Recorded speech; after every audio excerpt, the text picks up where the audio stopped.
Okay. Hi, Facebook. I'm so excited. This is the second week I'm coming to Facebook Live on my main page, which I kind of had a breakdown around that. Like originally, like I didn't want to put health and fitness, out there if you weren't interested in it. But I think that most people are. Like we want to live our best life. Most people have that front of mind, right? So if you're here, let me know you're here. This is week 2 of me going live on my main page. Super fun for me. And if you're on Instagram, say hi to me. Let me know you're here. I'm streaming live. It's kind of fun. And again, it's really helpful for me to have you like actually engage with me. Let me know where you're coming to me live from. Give me a thumbs up, give me a heart to make sure this is landing with you and that you're understanding what I'm about to speak to you guys about. So, okay, so today's topic for Freedom Friday is all about fixing your metabolism.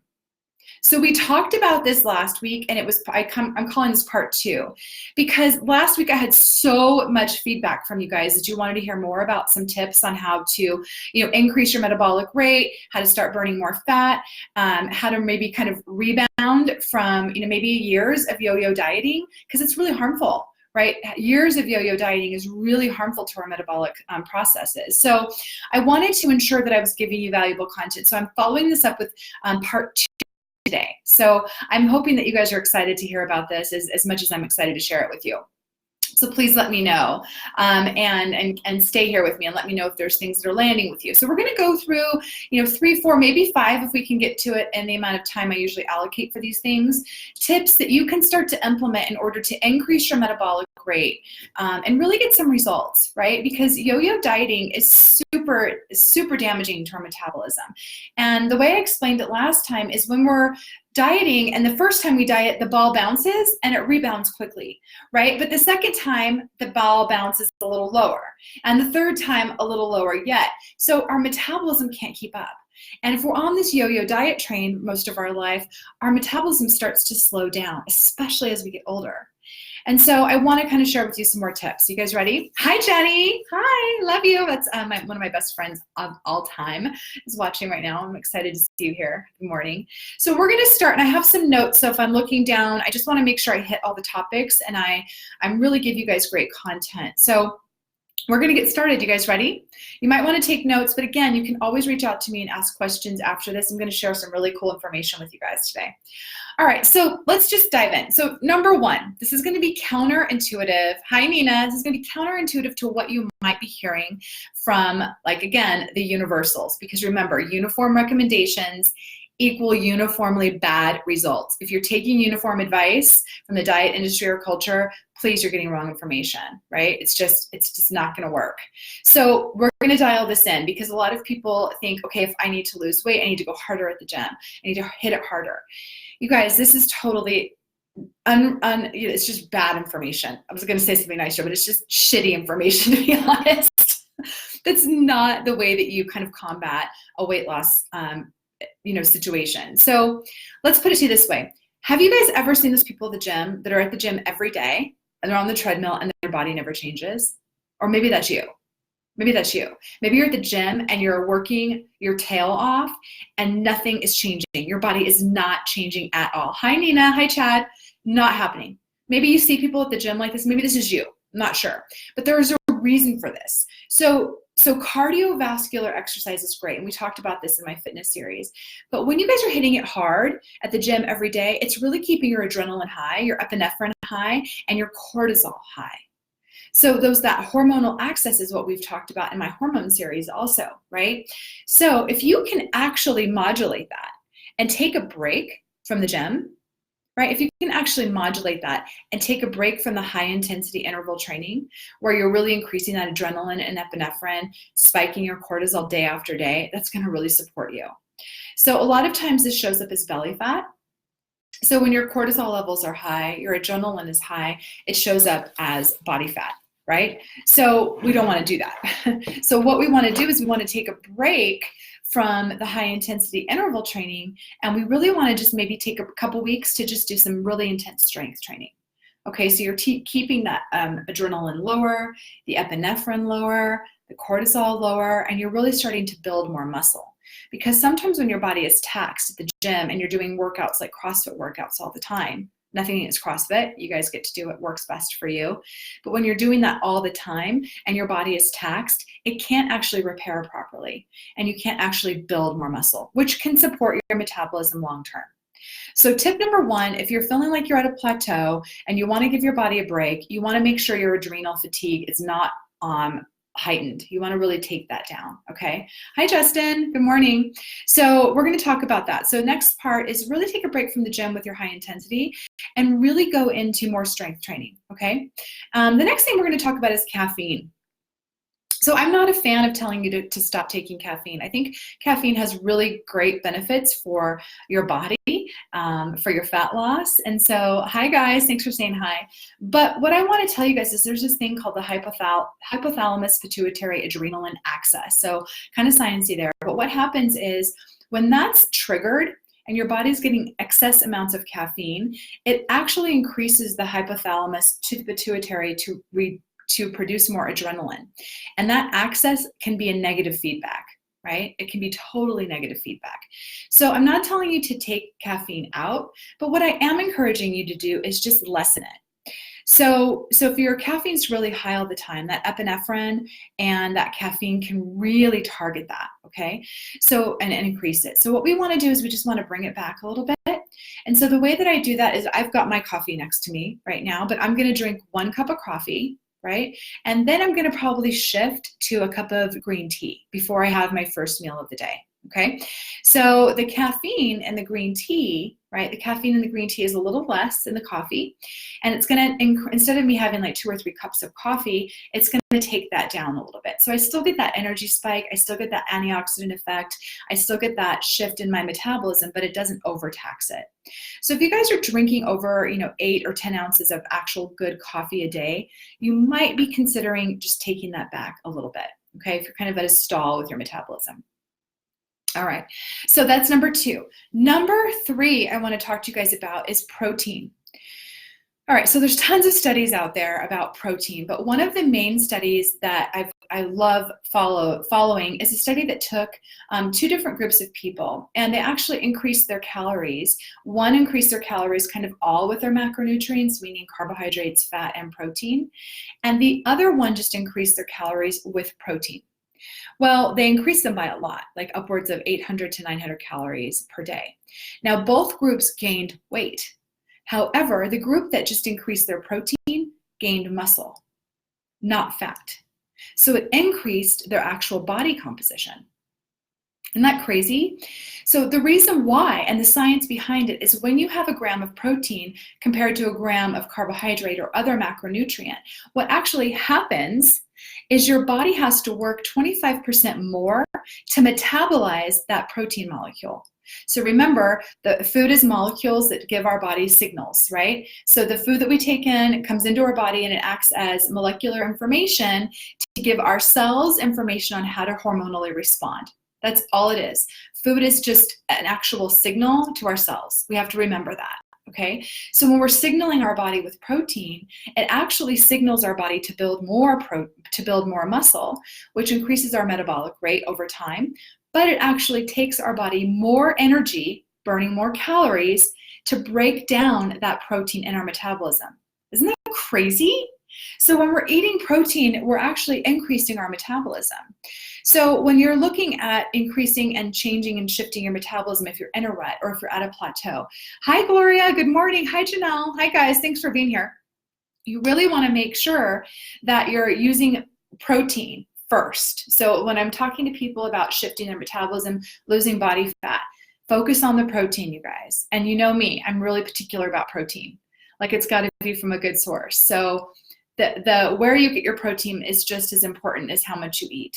Okay, so when you're thinking about eating protein from animal sources, really try to do your best. I eat a lot of wild game, and if you need information on where to buy wild game, I can get you that information. I eat a lot of food from Butcher Box because both of those places, it's organic, it's not fed hormones, because remember, what the animal that eats is exactly what you eat. So it doesn't stop. So whatever the animal eats, you actually eat, because it gets stored in their muscle tissue, and that's what we eat. So remember that. And also, when you're eating fattier pieces of meat, it's really important Really important to get organic sources because the animals actually hold the tissues of, so in the actual fat is where the antibiotics get stored. The different things that get put in the pesticides are stored in the fat tissue. So if you're eating a ribeye, it's a fattier cut of meat, you want to make sure it's from a grass-fed organic source, okay? So really be careful about that. Don't forget that what the animal eats, you also eat. It's really important, you guys. We've got to be really mindful of how we're ingesting our food. So there's my tip for you on protein. Okay, so we're going to keep going. I've got more tips for you guys. So one of the best tips that I can share with you, you guys, is to fast. So this resets your metabolism, and this is not going to harm you if you do it in a way that is smart. So we talked about last time about spiking your leptin. This can also spike your leptin when you give your body a break and your metabolism a break from food for a longer period of time. And this might sound scary, but believe me, if you're supported in your fast, meaning you are drinking lots of water, you're making sure you're drinking your sea salt, the fast will be a lot easier on you. And it's okay, right? Our body's not going to die of starvation. Our bodies were meant evolutionary-wise to actually go a longer time without food than we think. So we've been programmed that we have to eat every few hours, and that's wrong. So you guys go on a longer fast to reset your system. And I encourage people, women, 24 to 36 hours is okay. Once every 2 or 3 months, it's okay. It resets your system. It clears out your microbiome. It resets your microbiome. It ups your digestion. It actually gives your system a nice rest, and it's really good for autophagy. So there's a million reasons why to do a fast like that once in a while, and boosting your metabolism is one of them, because your body will reset immediately when you start to ingest food again. It's amazing, and you'll see a result right away, usually on the scale. So if you need more information on fasting, I was just speaking on a fasting reset, actually online series that had over 40 speakers, including Dr. Will Cole, and Dr. Megan Ramos, who works with Dr. Fung and Dr. Berg. And it was an incredible series. So if you want information on that, I can share that with you also. Okay. All right. So that was number 4 tip. Last is my favorite. And if you guys on Insta, I'm hearing you. I see your questions. Thank you. DM me and send me those questions, and I will definitely support you. So if you're here on Instagram, just do that for me as I'm going through this. And thank you for asking questions. I appreciate it. So the next thing I want to go through, because I don't want to keep you guys too long, and I love this tip. This is my favorite one. It's really highly overlooked, and it's an easy one to start implementing into your daily life. So don't let this scare you. I know the fasting can kind of scare some people too, but don't. I can support you with that. It's not as scary as it sounds. This next one is going to scare you a little bit too, but it's the easiest way to boost your metabolism immediately and daily, okay? So this is this transition from, I want you guys to think of your body has 2 types of fat, okay? 2 types of fat. There's white fat and there's brown fat. Good morning, Casey. There's white fat and there's brown fat. Okay, listen, the white fat is really for insulation, and we really don't need a lot of it. It's what's stored on our visceral organs. It's stored as adipose tissue. It's what we see when we see love handles, when we see belly fat. That's white fat. Okay, that's the stuff we don't want. The stuff we do want is called brown fat. Brown fat is our friend. So brown fat is actually what helps when you start to shiver. Your body grows more brown fat. So when you're in cold environments, usually people that live in colder environments have more brown fat. Usually people that submerge themselves into cold therapy have more brown fat. Brown fat is phenomenal, and it actually is a way for your body to actually burn more white fat. So the more brown fat you have, the more metabolically healthy you are to burn more white fat. It's incredible. So if we can build more brown fat in our bodies, it's one of the best ways we can do to increase our metabolism. So you might have heard some tips on how to increase brown fat. And one of the ways that I like to increase brown fat is through cold therapy and curcumin or turmeric. So it's really powerful. So brown fat can be increased in your body by cold therapy, and it can be increased in your body by curcumin or turmeric. There's been numerous studies on turmeric for so many health reasons, not only anti-inflammatory reasons, but it increases brown fat, which increases your overall body fat burning ability. So this is great news because curcumin is easy to get, and it's easy to implement into your diet and to take in pill form, right? So I put an actual link here for the curcumin product that I take if you guys are interested in taking it. It can actually increase your brown fat over time and increase your body's ability to burn white fat, which we don't want, okay? So this is a great non-epinephrine way or non-adrenaline way or pathway that actually builds more brown fat. So when I talk about cold therapy, I'm big on cryotherapy. You guys might have seen my Instagram stories. If you follow me on Instagram, you'll see me a lot when I'm in Boise. We don't have any cryo up here in Sun Valley, but when I'm in Boise, I always go to Boise Cryotherapy and get a cryo session done. So it's a 90-second session where they submerge you in very low temperatures where they actually freeze your external body. It's scarier than it sounds. It's not bad. And it actually increases your brown fat. And each time you do it, your body actually can endure more. So this next time that I go, I'm actually upping to a 2-minute session, and then after I do that for a few months, I'll increase to a 2.5-minute session. And so it increases brown fat. So it allows your body to burn more white fat without actually having to increase your epinephrine, meaning your high intensity interval cardio work, and it just keeps that brown fat on your body. Another way is cold plunges, right? Like up here in Sun Valley, we have hot springs, and so my husband and I will go to the hot springs once in a while and then jump in a cold plunge. Great way to increase brown fat. Another really great way to increase brown fat is to actually just lower the temperature of your house when you sleep. So it's a really good way to increase that metabolic rate also. It's really good for you also. So those are some ways to increase your brown fat with cold therapy. But again, a really easy way is to just add turmeric in a pill form to your daily routine, right? It's really going to support increasing that different pathway to keep more brown fat on your body. So those are some tips to help you guys. Is that supportive for you? Do you guys find this as supportive? I'm hoping that you do. Please let me know if you have any questions on that. So again, let's just go over them and recap this. So again, if we're trying to increase our metabolism, some of the things that people think that we have to do is do more exercise in the gym. That's incorrect. So tip number 1 is to actually take a break. If you're not still seeing results, you just take a break from the gym and doing high intensity interval training. It's not forever. I'm a proponent of it. I love it. I think it's the best way to increase your VO2 max and to really burn fat. But if you're hitting a plateau, you want to take that high intensity interval training down. Thanks for the thumbs up, you guys. It makes me know this is landing with you. So the hearts and the comments and everything makes me understand that this is actually working and you're liking this content, so I can keep creating more for you. If I don't see it, I don't know. So thank you for engaging. It matters to me. So number 1 is take down your HIIT for a little bit and just start doing more strength training in the gym, okay? That's number 1 tip if you're feeling like you're at a plateau and your metabolism's slowing down. Number 2 tip is caffeine. So I'm a proponent of caffeine, just like I'm a proponent of HIIT, but nothing in excess, right? That's kind of my motto. So you want to take your caffeine down just a notch. Take it down for a couple days, maybe even a week, to just 1 cup of coffee if you're doing more than that daily. And then maybe instead of doing that second, third cup of coffee, you just have a cup of green tea. The green tea is a different type of antioxidant, and it has a different type of caffeine that's not as stimulating, but will give you a little boost and actually increase that antioxidant effect in your body and anti-inflammatory effect in your body. So number 1, take down the HIIT, increase your strength.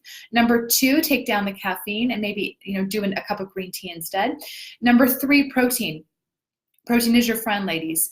Protein is imperative for you to increase your metabolism. Men don't typically have a problem getting a lot of protein in. Women do. If you need tips and tricks on how to get more protein into your life, go to my Facebook group. I send all kinds of information there all the time. So I'm constantly in that group sharing. So please join me over there. It's called the Freedom Project, and it's free. So if you need information on how to get more protein into your life, let me know. I give recipes and tips on how to do that. Remember, having protein in your diet is going to increase the metabolic burn by up to 25%. It takes your metabolism 25% more energy to burn a molecule of protein than it does a carbohydrate or fat. Keep that in mind, okay? The number 4 thing that scares some people is doing an extended fast once every 8 or 10 weeks, maybe even longer. I think it's a great way for women to really increase their metabolic rate, as well as kind of clear out some of that bad microbiome and replace it with good. Don't let it scare you. It's a great way to just shock your system and start to really get some results. Believe me, after a good 24-hour, 36-hour fast, you will see results immediately, and you will continue to see them for a period of time after. It's a really great way to shift up your system. The next thing I want to share with you in tip number 5 is converting white fat to brown fat. We can do this by 2 different ways that are easy. It's cold therapy and taking curcumin, or what's called turmeric. So really easy way to do that is to just take a turmeric supplement that has other adaptogens and herbs in it that will support the absorption of that turmeric. So I actually put a link in my bio or in the title here about the pill that I take, the turmeric pill I take, that has everything you need to get the most out of that turmeric pill. So I take actually 1 to 2 of those a day. When I travel, I maybe take 3. It's true. So, you really just want, because when we're traveling, we get cellular damage from planes. Believe me, you guys, there's so much radiation on those planes. It's crazy. And our cells get damaged. So taking a good antioxidant with anti-inflammatory properties is imperative, especially if you travel a lot, or if you're under a lot of stress. It's so important. So we get to look at our health holistically. We get to look at all of this together, because I will preach this time and time again. Uniform recommendations get uniformly bad results. You guys, whatever's out there in the media is out there as a uniform blanket statement. Uniform blanket statements don't work for bio-individual people. We're bio-individual people. So we need to understand that our body is a holistic machine, and it works congruently with all these different aspects. We can't ignore one and expect the other to perform. It doesn't work that way. So if you're not taking care of all these aspects of your health, your body's not going to perform at the level you want it to. You're not going to feel your best. You're not going to have as much energy, and your body's not going to look its best. It's just not going to happen. So let's get proactive here and really take good care of our bodies. All right, so I talked over. I usually do 20 minutes. I'm sorry, it's 21 and a half now.